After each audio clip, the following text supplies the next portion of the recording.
In the serpent culture, pain is scattered, tempting indulgence.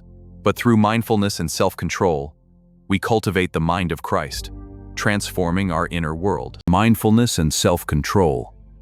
The serpent culture, a symbol of ancient power. Embrace the mind of Christ. All right, peace to you and yours. Today I want to talk a little bit about the mind, uses of the mind, self-control, and what we can do to, keep our head level, keep our head straight, keep our mind stayed on thee, how we can access perfect peace, how we can walk in the will of God, how we can understand what the will of God is, how we can question ourselves, and just all around general health and wellness within the mind. How to control the mind, right? The mind must be controlled, right? We have to control our thoughts. We have to control our actions. And we have to control our thoughts, have to control our actions. Why? Because they are within our control, right? There's a bunch of things that are not actually within our complete control, right? So, being that it is within our control, let's discuss how to control the mind, how to control our thoughts and control our actions. Once again, in our other video, we define spiritual alignment, health and wellness. What is spiritual alignment? Spiritual alignment is when you align your inner spirit with your actions in universal law, universal principles. I hope you guys can understand this, but please bear with me, right? So when you're dealing with anything in nature, the mind itself is in nature, and you think about the use case value of something, there is a creative question that I want to show you guys. And here's the question. Upon which law is this thing established, right? That's a great creative question. Prompt that to AI, just write that down. Upon which law is this thing established, right? So if you're in the horticulture, you're finding out on which law the plants are established, right? If you're into economics or engineering, you're engaging with different mediums upon the law in which they are established, right? Because all of these things we engage with within the life and within the mind have rules, principles, guidelines, ebbs and flows, pushes and pulls, reasons, rhymes and reasons for why they do what they do and how they do. And it is our job to intelligently cultivate that space of thought, that space of know-how, so that we can be in control, right? And control is a good thing. Control is a very, very good thing. Sometimes when people talk about control, the control becomes bad when you talk about something without of your control. But I want to change your mindset today, right? We're talking about health and wellness. So we need to look at control the best way possible, right? Controlling our thoughts and controlling our actions for spiritual alignment. As per usual, with any teaching, we're going to have to address some basics. So we're going to get into controlling the mind, right? A guide for men and women to develop self-control. So we're talking about the mind. We're talking about how we could have to control our thoughts and actions, and we're going to get into self-control. So understand the power of thought, right? Understand the power of thought. So your thoughts are a creative force in nature, right? Your thoughts are a creative force in nature. There is spirit, there is mind, there is the creative imagination, there's the imagining faculty, there's the essence of God, there's the microcosm of God, there's you, there's the macrocosm of God, there's you, the microcosm of God, there's the oversoul, inner soul, undersoul, whichever way you want to look at it. Why is this important? Some people tend to, I don't even think you mean to do it, but a lot of people think of the creative faculties that they have as something less than that which is of the sun or of nature or of God or of deity. You make yourself small and not as mighty as you ought to be. So understand the power of thought, right? Because our thoughts shape our reality. Learn to observe without judgment, right? Why to do that? Well, you observe without judgment because really it's just a creative technique. Think about it how it's just like watching a movie and not holding your opinion of the actors and of the nuances of the film until the film is over, right? I think judging is getting at the also understanding that nature is something that judges and set things straight. And this is a fact. This is a fact of the mind. So the mind is likened to nature where you do need to intelligently cultivate it. But the rules of the mind and the way it works You don't really set that up, right? Nature has set that up. So being as though nature already judges, see, nature has it set up to if you kill, steal, and destroy, right? You reap the harvest of those things. You don't kill, steal, and destroy and reap the harvest of abundance, right? Or the abundant life. Who sets that up? The one who judges, which is nature, right? So that's why you observe and you don't judge. Develop mental discipline, right? Develop mental discipline. All I'm going to say about that is develop mental practices, right? Meditation, and be creative. Make new practices in your life. Train your mind like a muscle. Consistency is key. The weight doesn't get lighter, you get stronger. Start taking out the time through health and wellness to practice your mind, the muscle of your mind, in the creative arts, in the discipline of reading, in the discipline of listening, in the discipline of teaching, in the discipline of learning new skills, in the discipline of supporting people, in the discipline of considering your mind and considering the power of your thoughts. You can sit down with a sheet of paper and consider yourself. Consider the thoughts. Consider your thoughts, the power of your thoughts. Write out some ideas. Talk to AI about being creative. This is what AI is here for. It's a creative companion, and it can help you with your thoughts. A lot of y'all haven't thought through you haven't thought a lot of people who are mixed up haven't thought through themselves. You're mixed up because you haven't thought through yourself. AI can help you do that, and it'll ask you creative questions about exactly why you say what you say, right? Half of the time people are arguing now with their spouse or partner or a person when certain things come up because they have a certain reluctance to go into certain doors of their heart and their mind. This is a part of training the mind like a muscle, right? When you go to the gym, if you're a real bodybuilder, we don't leave certain muscles unattended. We're not gonna work out our chest and not our legs. Now we're gonna work out the full body, right? Right? Practice mindfulness, stay present, focus on the now, apply metaphysical principles, explore energy and intention, and visualize success. What is a metaphysical principle? A principle is a law. A law is a pattern, method, rhythm, or sequence. In natural law or physical law, it's when a certain phenomena is produced whenever certain conditions are met, right? So hot will be cold when the environment is suited for hot, right? And you guys get what I'm saying. So apply metaphysical principles like the law of cause and effect, the law of transmutation. To make it simple, if you don't know those things, applying metaphysical principles is to look at things as everything is connected. There is a masculine and feminine energy and principle to this. Everything is indicative of cause and effect, that all effects are preceded by a cause. Um, the law of correspondence, as above, so below, as within, so without. Understanding that whatever you're doing has its dimensional connections to other things, and you can go and get information from up there or down here or within here or without there, because God is not a God and an author of confusion. So everything in the space-time continuum is home for you and you are a part of it, right? And that goes back to our first point about understanding, right, the power of thought. Understanding that's the power that you have.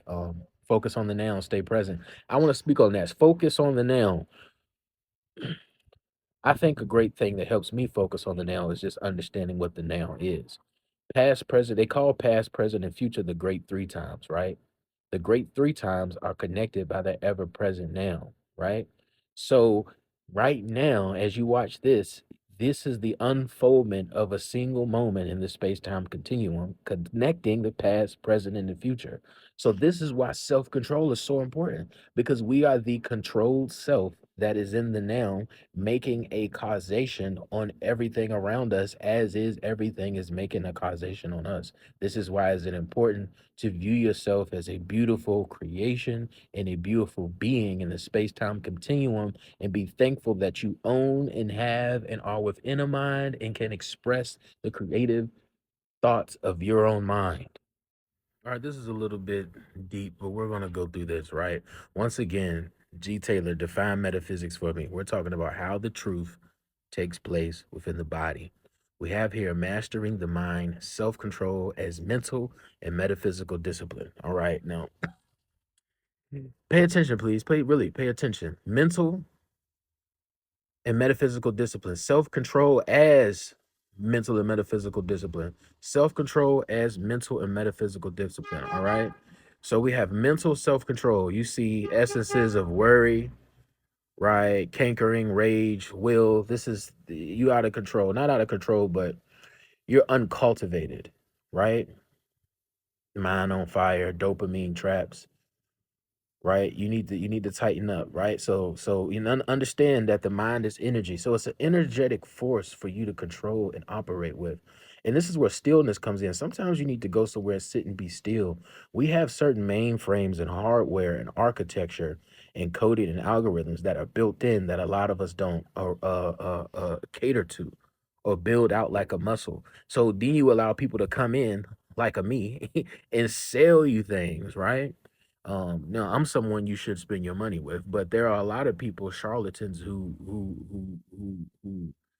they overstay their welcome with understanding that people don't know the laws and the patterns and the methods and sequences to building out a strong mind, right? So you're getting in this image right here, this bridge is mind and energy. You're getting the images of the higher will. You know, these fluorescent flowers, you kind of got some chakra energy. Every thought is energy control. You're kind of getting how the tree of life is the body of life. You're kind of getting how it is your job to transcend. But also, you see here, this is a beautiful thing in the fact of, sometimes when we talk about high over low or transcendent, we're making it seem like part of us is not sacred or true.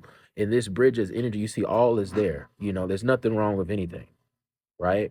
Everything has a use case value to how you transcend, you know? Then we at the bottom here we have rituals, 7 minutes of mastery, morning breath work, um, writing down, journaling, metaphysically, just mindfulness, considering. You gotta build time in your life to consider the things that are good, and this is where scripture comes from. That's why you read the word of God, right? Which could also break down into reading affirmations, which could break down into mantras, which could break down, the Psalms. You could focus on one psalm that you could read every day. It's room for creativity in the spirit. Where the spirit of the Lord is, there's liberty. So there's not a one case fix all, but there is a one case fix all, if that makes sense. This is where the disciplines come from, right? And being interdisciplinary and having multiple disciplines, right? Metaphysical self-control.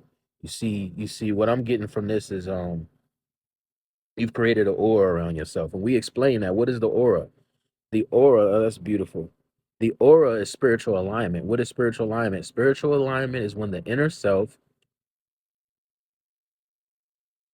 is aligned with actions and the universal laws, right? Law of cause and effect, transmutes. The self-control is when the inner self is aligned with actions that are aligned with the knowledge or the gnosis of that there is a effect to every cause, that there is a as above and so below. So you're living within the reality of the realities of nature and cooperating with her, right? And being steadfast in her fruitage and her truth and her joy. You're like the ground and the seed and the ground, but you're that in physical form, and we'll get into that next, right? Lastly, on here, break karmic chains, right? The karmic chains represents that you already have cycles that you're doing. Everything wrong in your life is from some type of karmic cycle. Don't overthink it. It's not demonic. It's just the way you've been doing stuff and the cycles that you have, the way your family been doing stuff, you've been doing stuff, how you look at things. I tell people all the time, knowledge is your ability to learn, relearn, and unlearn, right? So when I'm talking about breaking karmic chains, I'm talking about one's ability to learn, relearn, and unlearn, right? We're being very, very practical with whatever nuance and way that comes in. And then we have mastery, right? Mastery comes at the end of discipline, right? There's no mastery at the beginning of anything, right? It's novice, amateur, professional. You work your way into mastery by understanding the basics, adhering to spiritual alignment, which is aligning your inner spirit with your actions and the principles of nature, the principles of life. If you don't understand what that is, you need to ask me and get with me because it is that simple. Just some points. Understand your triggers, practice mindfulness, develop coping mechanisms, energy management, spiritual grounding, intuitive awareness. I'm just naming a few different things of how you can help yourself. But I do want you to understand that these types of hacks, in a way, they're all different shapes and sizes and forms of practice. One size doesn't fit all. Shapes and forms of practice. That is a part of being a human. You need to figure out which things you're going to do to practice for you to stay grounded, for you to control your thoughts and your actions. This is why sometimes people go into certain religions and it doesn't serve them. And sometimes people leave those religions or schools of thought and get into another one and their life gets better, right? This is why you could be in a religion right now and it be working for you and it not work for somebody else. This is why a lot of people, when they get into higher forms of spirituality, now they married in a Muslim and they're a Christian, and now the Muslim is marrying this person. And at first they, some people be trying to marry people that's like the same faith value. A lot of times, as soon as you become spiritual, like you get way beyond that, and that also makes beautiful children when they have two parents with different schools of thought that were using religion or spirituality or clinical science, psychology or behavioral science that comes to them via the revelation of their God. And then that children is a hybrid and synthesis of the parents. Okay, the mind. Then we're going to get into how the law of the mind works. What is the pattern, the rhythm, and the essence of the mind, right? And this is simple. You can show this to a child. The mind is like a garden. You have to intelligently cultivate it, right? Or weeds take over. So we're going to talk about fruits of the spirit versus chaos. So if you do not intelligently cultivate your mind, weeds will grow, right? If you don't intelligently cultivate your mind, weeds will grow. So what is the opposite end of that? So when you cultivate the mind, right, this is where the joy and the kindness and the self-control, right? And the practice and the right seeds in the law of cause and effect. And you being an intelligent being and understanding the world in which you live in and how you should move and be, right? You are rendered unto these fruits of the spirit. Mind you, it's fruit, right? So fruit grows as you a tree grows phototrophically towards the sun and gravitropically, right? Because of gravity, the roots go down, right? So as those roots are nutrient dense, which comes from you understanding the power of the word, the power of life, the power of the soul, right? As you bask in that greatness and understand that interdisciplinary discipline, right? Fruit grows, right? And mind you, fruit is rendered according to its kind. If you get an apple seed, well, then you don't get one apple back, right? You get many different things. So this is why God has such a multiplicative abundance principle, seed time harvest, right? Fruits of the spirit. And we're focusing on these as like architects of our own soul. We must cultivate the mind and cooperate with nature and spirit, right? Your cooperation with nature and spirit is you being opposed to chaos. It's opposed to the weeds, right? Which lead to this on this side, chaos, parasitic thoughts. Parasites need a host, psychopathic behavior, malevolence, um, all that malevolent, psychopathic behavior, sadisticness, right? Parasiticness, right? Those are the fruits of the unspirited, right? When you're getting into vain thought and vain imagination, broken mirror, right? But we're on the side where we're using our mind, putting on the mind of Christ, the mind of intelligence, the mind of truth, the mind of ma'at, right? And cooperating with spirit and nature, and then we bear fruit according to its kind: love, joy, kindness, gentleness, and long suffering, right? And against these, there is no law. Meaning, in the natural world, there is no contradiction. And that's powerful, guys. If you want to know why is it that it is in my best metaphysical and even physical financial interest to operate in the fruits of the spirit, because against these things are no law. Meaning, no matter where you end up in life, even if it was jail, you really haven't violated any law. So it is the job of life to lift you up to the highest level as much as possible. It's the true definition of staying 10 toes down, because against these things are no law.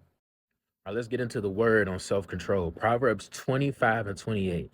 He that hath no rule over his spirit is like a city that is broken down without walls, right? So meaning death, calamity, malevolence, parasitic, and psychopathic behavior has access to him, right? So when you have no rule, right? When you are not walking on laws, principles of natural law, of spiritual law, of self alignment, spiritual alignment, which is when you align your spirit with your actions and the laws of nature. So if you don't understand the laws of nature, you need to be trying to figure that out, right? And through that disciplinary practice, you have the antidote to being someone without no laws. But without that cooperation, right? Right? He that hath no rule over his own spirit is like a city that is broken down without walls, right? A man with self-control is like a city broken and left with no walls. All right. But the fruits of the spirit is love, joy, peace, long suffering, gentleness, goodness, faith, meekness, temperance. Against such there is no law. But the fruits of the spirit, right? Mind you, it's not an act. The fruits of the spirit the fruits of the spirit come down seed time harvest.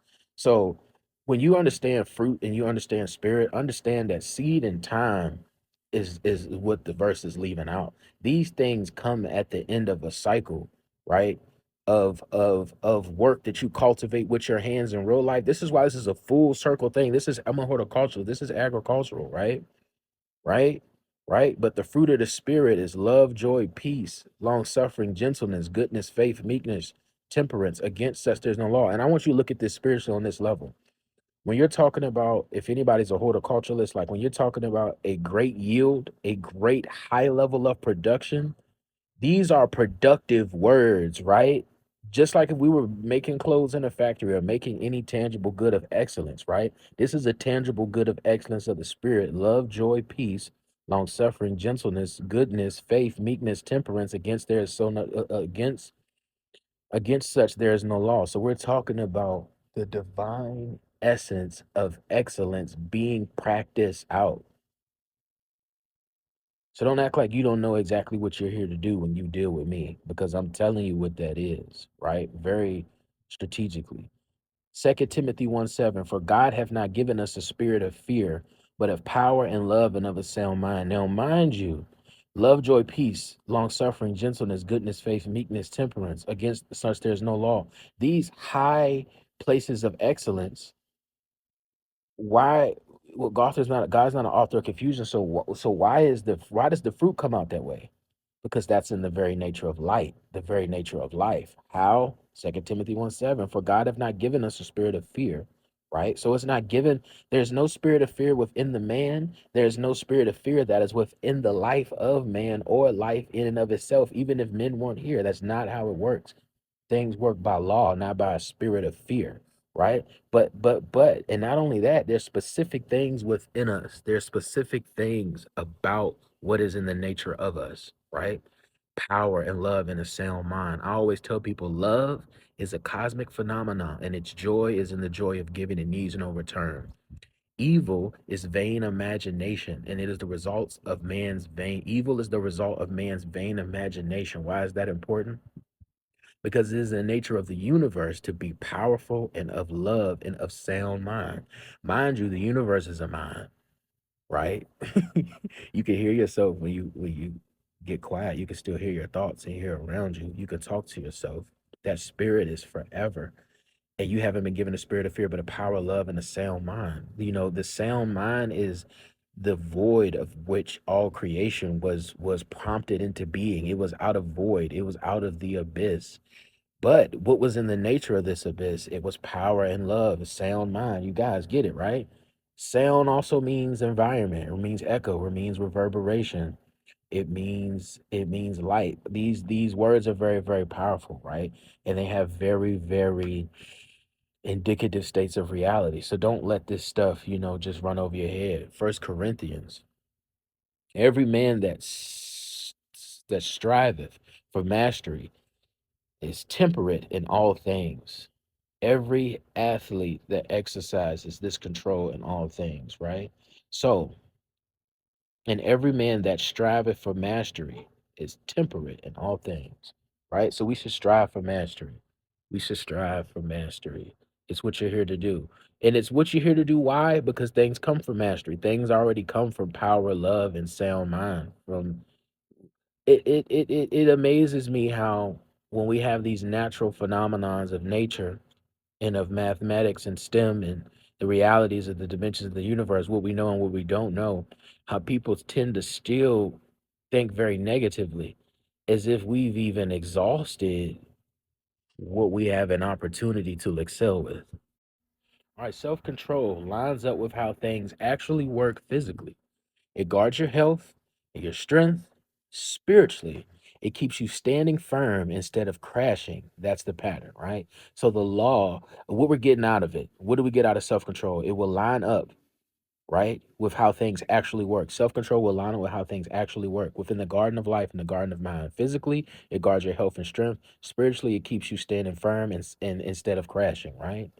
Proverbs 16:32 shows ruling your spirit makes you greater than a conqueror, greater than a conquering. It makes you greater than conquering a city. That's real power and honor as a byproduct. Proverbs 25:28 says, a man without self control is like a city broken down without walls, no protection, vulnerable to every attack, right? First Peter 1 and 5 lays out as a chain, as self control to knowledge, then patience to godliness and to love. I love that. All right. Second Peter 1, 5, and 2. Because when you read scripture, notice things work a lot of times in a sequence. Mind you, we showed breaking chains, and then this says lays it out as a chain. Add self-control to knowledge. I always tell people knowledge is your ability to learn, relearn, and unlearn. So in your ability to learn, this is the key, y'all. In your ability to learn, relearn, and unlearn, as you cultivate that discipline, add in self-control. If then add in patience, godliness, and love. And these are all excellent manifestation, physical, spiritual, natural law and physical law and spiritual law realities of nature. This is what our signs and symbols, star alignments, deity architects,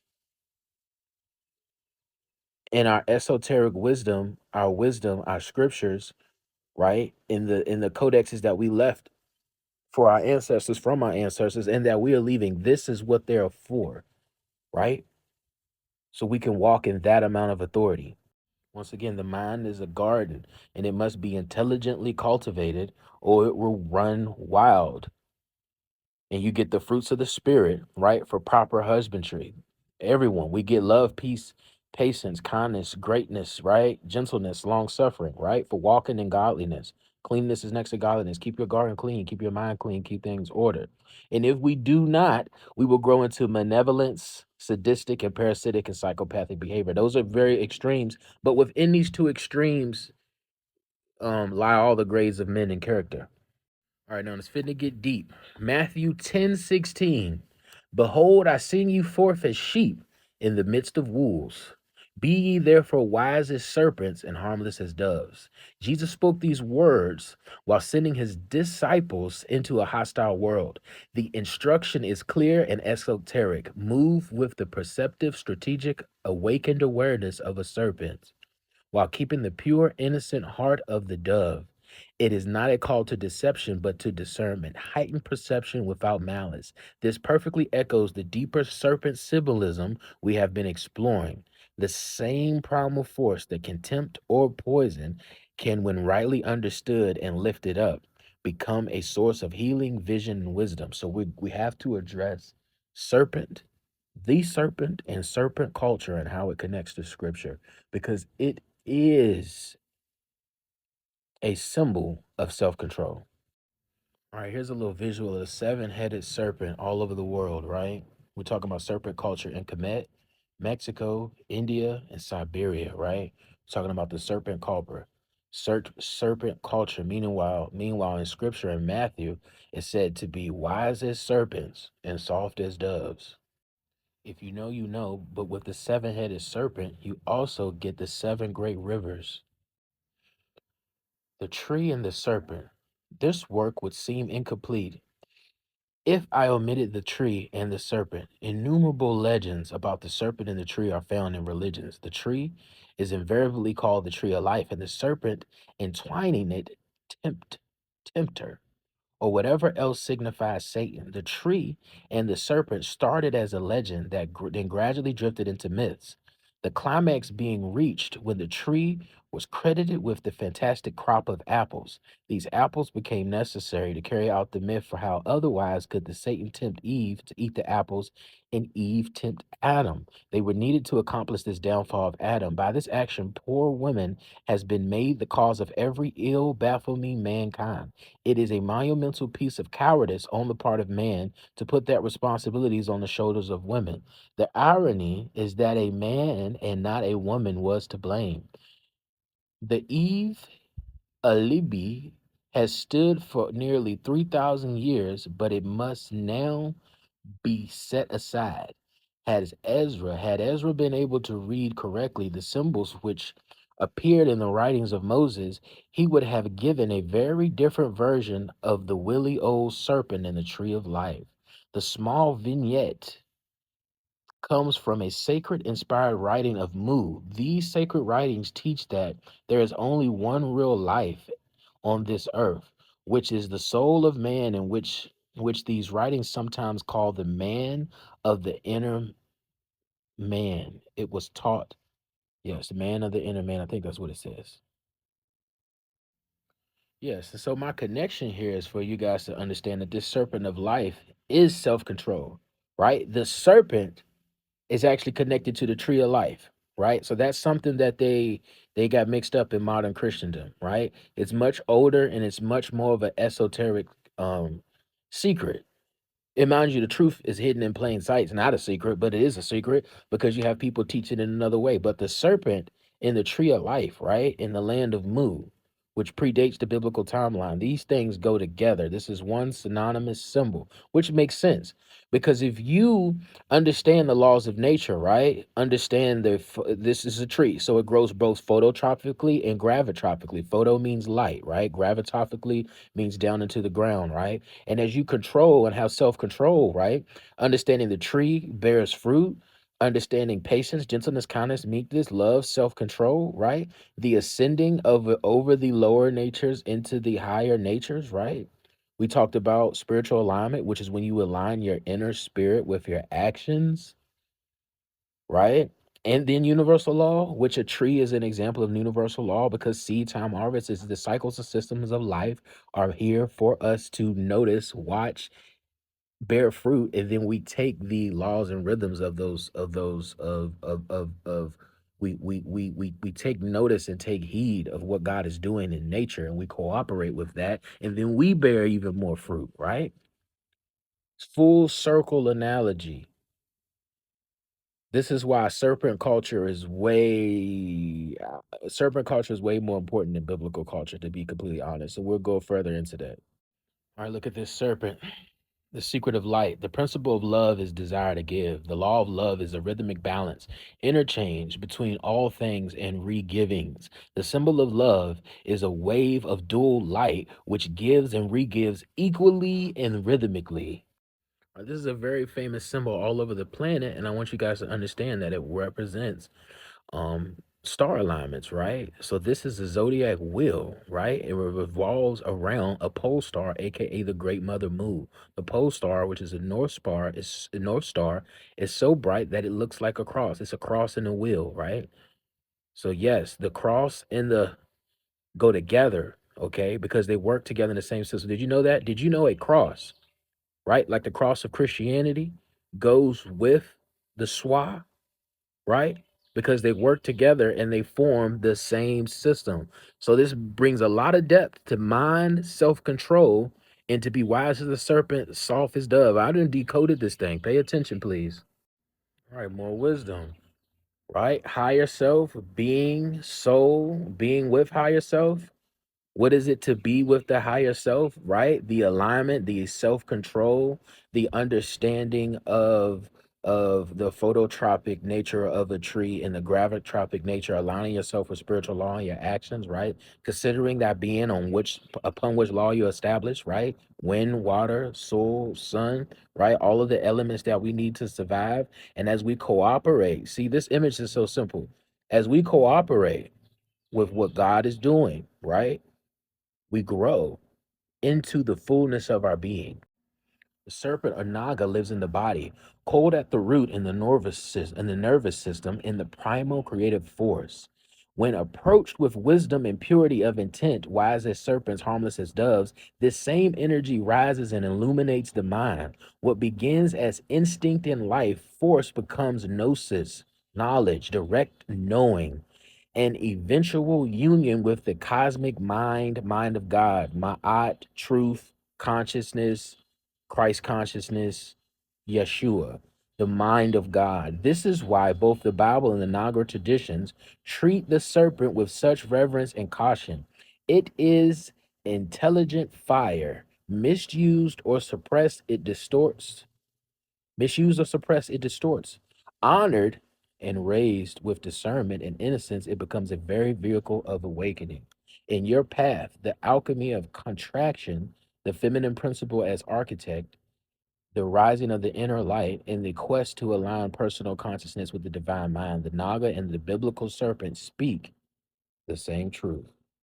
Y'all might have to pause. I'm gonna skim through this a little bit, right? At some period in history, it is suggested that Elliot Smith's migration in earlier culture, there seems to have been a special type of Neolithic culture widely distributed in the world, which had a group of features, um, a group of features so curious and so unlikely to have been independently developed in different regions of the earth as to compel us to believe that it was in effect one culture. It reached through all regions, right? So this symbol went through all regions, through Peru, through and also it took customs. They had the customs of sending the father to bed early, mummies, megalithic monuments, Stonehenge, artificial deformation of the heads, tattooing, religion. So this is a whole culture, right, that went around the world. Elliot Smith traces these associated practices of sort of constellation all over the great Mediterranean, Indian Pacific Ocean, where one occurs, most of the others occur.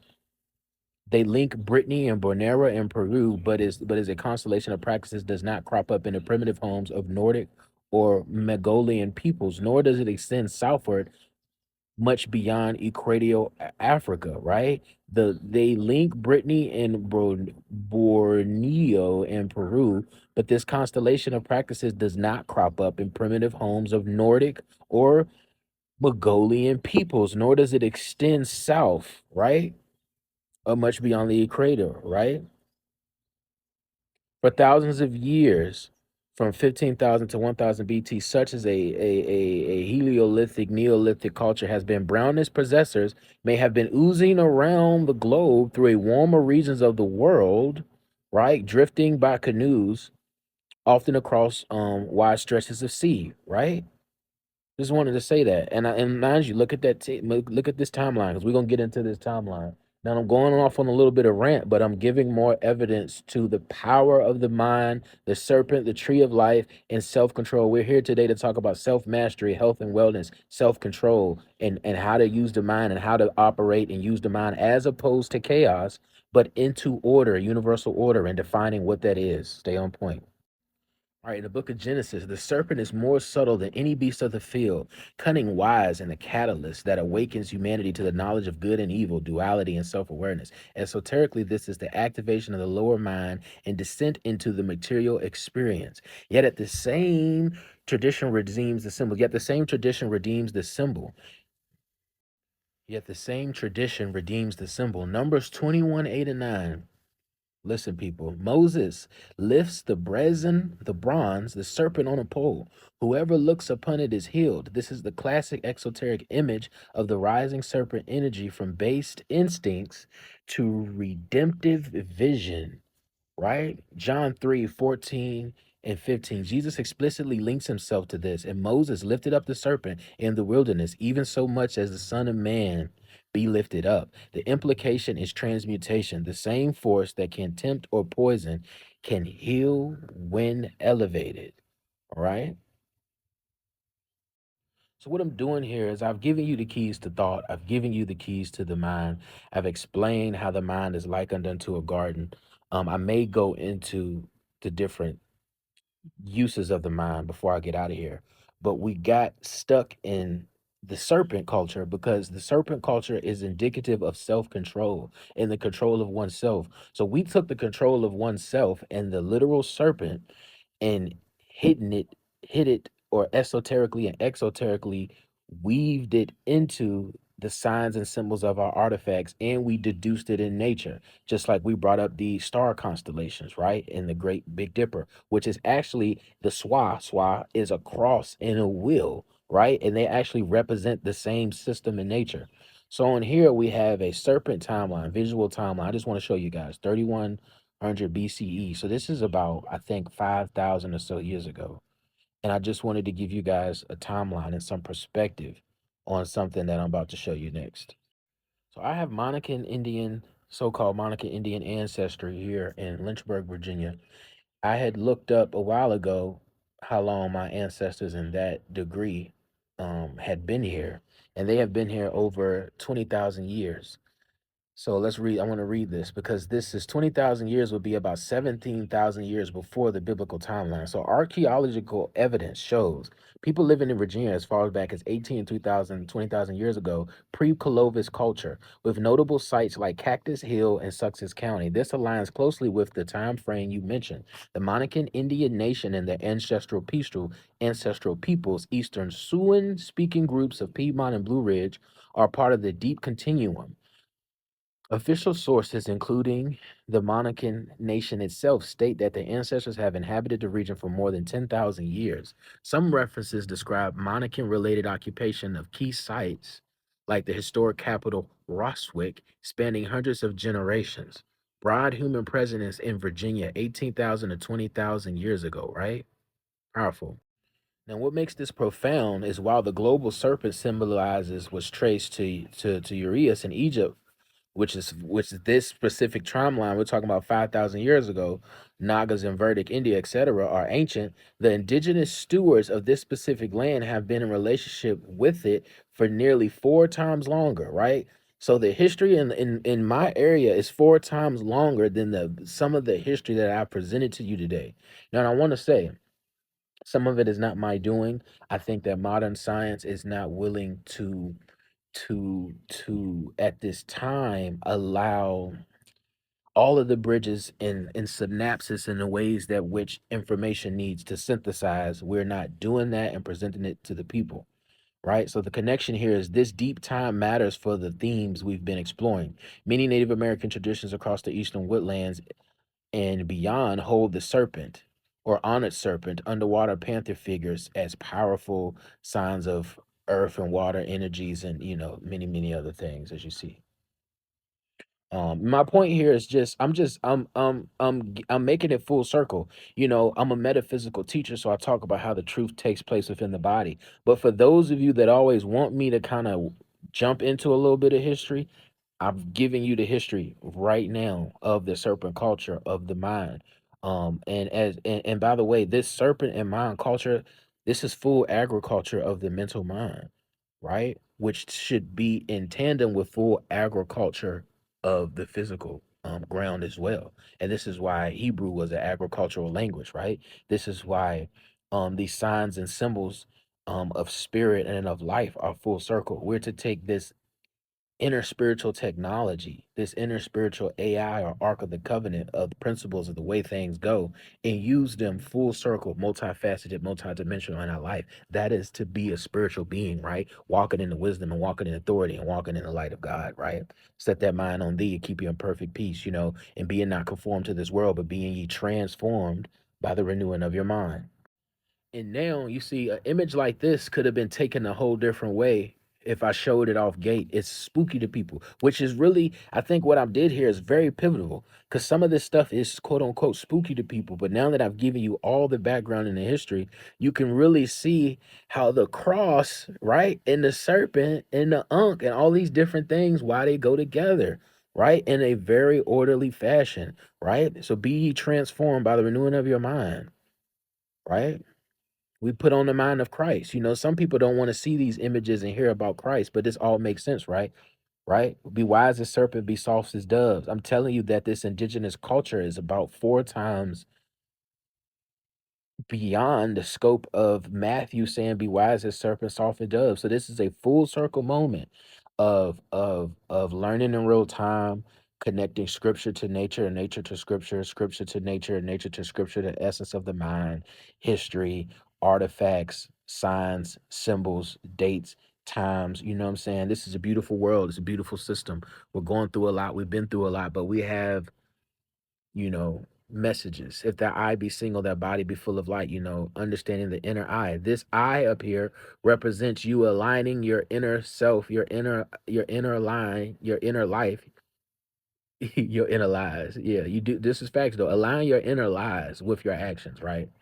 It's almost a creative way to understand the truth. Align your inner lies, in the sense of like when you being wise as a serpent, sometimes it's actually in your best interest to be more secretive with the truth. It's not always the time to let everything fly, right? That's a part of being heavily discerned and shrewd in business, right? Look down here too where it says set your minds on things above and not on earthly things, right? What are the things above? Remember, I showed you guys the star alignment, right? The swaswa. See that cross? But that cross is connected to what, guys? It's connected to a wheel, and they actually are the same system, right? Show you guys this too. Mysteries of ancient South America, right? Brazil, Mexico, Egypt, and China. The symbol of Egypt, remember we went through this, Uranus idea, cunning of wisdom. It is also, I gave you a timeline for that too. That's like 5,000 years ago. It's also the symbol of the Quetzalcoatl and the wise man in back of Hey Brazil, who civilized the barbarians and savages of Central America, perhaps about 12,000 BC, right? Brazil, China, Egypt, India. Sign, which sometimes represents two anchored eyebrows and united to the nose, is identical to the tau of the Greek alphabet and corresponds with the Egyptian, right? I just want to show you that the serpent is a full circle thing. It's a big deal. The serpent is a big deal. Lastly, a lot of y'all wouldn't want to hear this at first, but the mind of Christ is a serpent, right?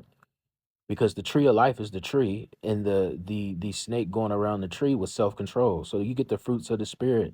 Wise as serpent, soft as doves, right? That's the biblical connection.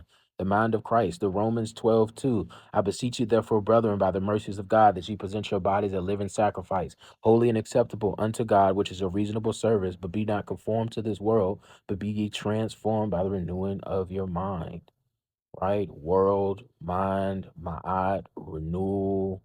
Set your mind on things above and not on things of the earth, right? We explain how the mind is likened unto a garden and it can be intelligently cultivated or allowed to run wild. So we must become the proper husbands trees, the proper husbands of our mind, right? Um, and the mind does not care what you plant, right? It returns what you plant. So that's why it's important to know the spiritual laws and principles, right? So that you can propagate and cultivate things in right ways and feed your people, aka feed yourself. Everything about our people is about being self-sufficient in nature, right? My man, we know the truth now says it all the time. Casey Macon all the time. Everything about our people, about the truth of the spirit, is about being self-sufficient in nature, in the land of abundance, in the great opportunity zone, right? In the paradise of life, the great three times, the great ever-present now, connecting the past, present, and future. Yeah, so the serpent is always connected to earth and water energy. So you get the divine masculine, you get the feminine in there, right? Which all work together in tandem. These things are inseparable. The cross and the wheel is inseparable. In fact, we also just decoded something very, very deep tonight. What did we decode? That the swaswa is actually connected to the cross. So when you see the Christian in the cross, it's actually missing an entire aspect. And that aspect connects it back to the heart of nature because it's actually a cosmological star alignment, right? And within these symbols, we get renewal, the shedding of skin and transformation, healing and power, and the connection between the underworld and the living world.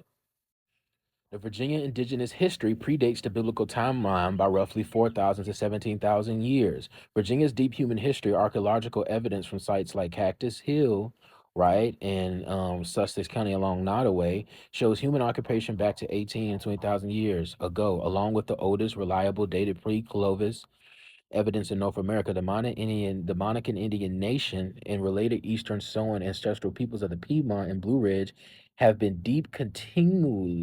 have deep continuity in this region, with sources citing habitation and mound building traditions extended well over 10,000 to 12,000 years in the specific area as a part of the much longer human presence on the land.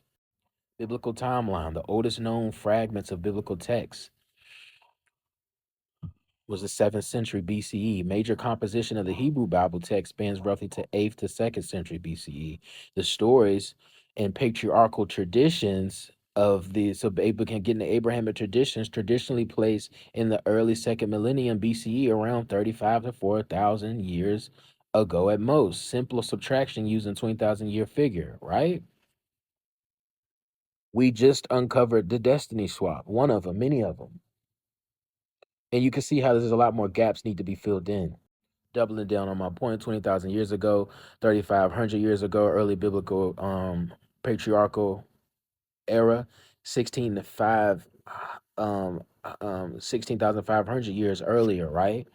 Right? Even anchoring the oldest physical Bible text to 27,000 years ago gives the difference of roughly 17K, right? So you see, these timelines are short. There's way more time with the divine feminine essence and self-control, men with wherewithal, men that understand the tree of life. We have way more time living like that, right? Than we have now living in this decayed mindset, a degenerate mind, where now we have way more cycles and systems of people into chaos, producing malevolence, parasitic, and psychopathic behavior as opposed to the fruits of the spirit. In short, the living relationship with this land in Virginia is 4 times older than the emergence of the biblical texts and the historical periods they describe.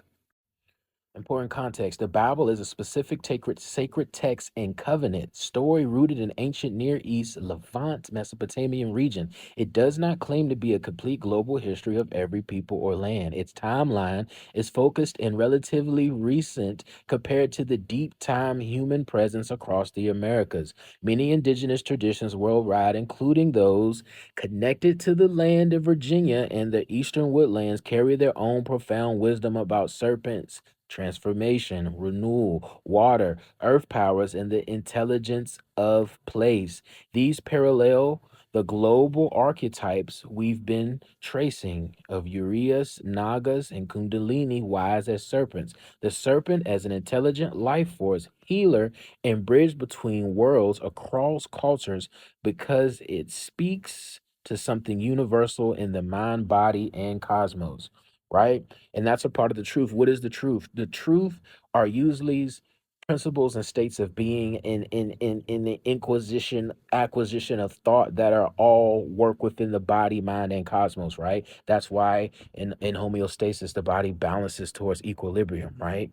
This is why all truth is a full circle truth. This is why when you learn something here, it should apply there. And if you learn it there, it should apply here. With your ability to learn, relearn, and unlearn, and add that to self-control, and then add that to love and patience. And a lot of people are afraid of this stuff. But at the end of the day, guys, it's full enlightenment, right? Being the intelligent, creative being that you were designed to be in nature by the renewing of your mind. Isaiah 26 and 3. You keep him in perfect peace whose mind is stayed on you because he trusts in you. 2 Corinthians 2:16. We have the mind of Christ. Colossians 3:2. Set your mind on things above and not on earthly things. Beautiful pictures, right? I beseech ye, therefore, brethren, by the mercies of God, that ye present your bodies a living sacrifice, holy and acceptable unto God, which is your reasonable service. And be not conformed to this world, but be ye transformed by the renewing of your mind. I got one last thing I want to show you. 1680, the Monacan signed the Treaty of Middle Plantation, which made the Monacans and other groups tributaries to the English. In exchange, the English agreed to stay 3 miles from Indian settlements. Virginians failed to uphold this promise, while Monacan tribes paid tribute in Virginia and ultimately, in a lot of ways, hold it to this day. I showed you guys that last slide because I want you guys to be aware of living in righteousness would never have anything to do with what people can do to you or what they take away from you, right? There are different things that we have to go through here as soul being, but it is our job to live in a righteous manner, in a righteous way, and we have done so. And I say that because some people get so sadistic, they try to act like, well, you have to be just as sadistic as the world to get where you need to go. But that does not work because this is a power evolving universe, right? And we have agriculture, we have the mind, we have beauty. I'm not gonna break it down. But I wanted to read you guys this. So the Monacans, John Smith, captured an injured Monacan man, Armo Mo Amorale, and questioned him to procure information on tribal relations and local resources. John Smith tells Amalek's response. This is what a Monacan Indian had to say to these colonizers. They heard, this is what John Smith wrote about what we said. They heard we were people who came from under the world to take their world from them. We thought they were people from under the world sent to take their world from us. This is in 1680. We've been here 20 thousands of years, mound building culture. We predate the biblical timeline. We don't even really have reason, guys. I love God, I love Jesus, but we don't have reason to get caught up in that but so much. It just plays its role in the overall story, in the creative intelligence of the non-ether melanated being. And I only bring up the non-ether melanated being because when you get back to that distance of time, that seems to be who we're addressing and who we're talking about. I hope you have enjoyed this message. Once again, control your mind. This is George Taylor with another metaphysical moment, health and wellness update. We talked about the mind and self-control and taking back our mind and our creative intelligence and the laws and the patterns and methods and sequences by which we are to do so. Go in peace.